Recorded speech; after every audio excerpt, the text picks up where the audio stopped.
Happiness. हम अक्सर अपनी हैप्पीनेस के लिए चिंतित रहते हैं। हम हर दिन मेहनत करते हैं जिससे हमारा फ्यूचर सिक्योर हो सके। We all want to live a happy life. So is it necessary to worry so much about happiness? Let us think out of the logic to crack this. When we get results as we expect, when we get rewards for our hard work, when we are surrounded by our favorite people, we develop a normal tendency to become happy. But what if we do not get results as per our expectations? When the rewards are not as sweet as we deserve, our favorite people are not around us. Is it okay to become sad in these scenarios? Absolutely not. The more we feel unhappy, the more we push our happiness aside. Because happiness lies not only in great situations, it also lies in those situations which are not so great. But we can work hard to make them look great.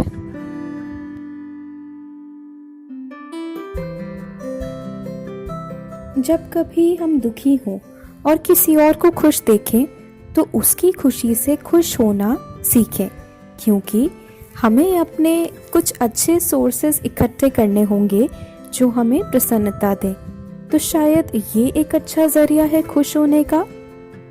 सुख का अनुभव तो हम तब भी कर सकते हैं जब हम खुद किसी बात से चिंतित हैं, लेकिन जब कोई हमसे मदद मांगे तो हम जेन्युइनली उसे हेल्प करें, बिना ये सोचे कि हम उसकी हेल्प क्यों करें। हम तो खुद ही मुसीबत में हैं। जब हम आउट ऑफ द लॉजिक सोचेंगे तो समझ में आएगा कि किसी और की हेल्प करके भी खुशी मिल सकती है। When you are stuck in a crisis and you decide to divert yourself towards other positive things that might give you some time to relax, where you can think of better solutions, then this can be a source of delight for you, because now you are thinking of solutions and not the problems. So ultimately you will get rid of negative thoughts.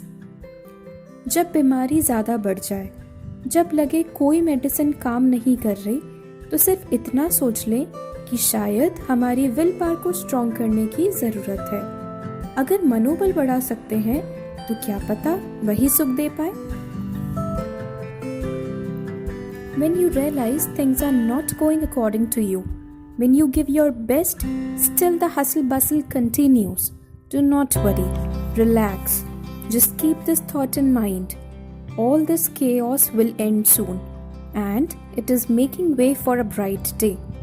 If you actually feel the meaning of this thought, trust me, you will start feeling better. जब decision making में problem आए, जब लगे कि रास्ता नहीं मिल रहा, then go with the flow.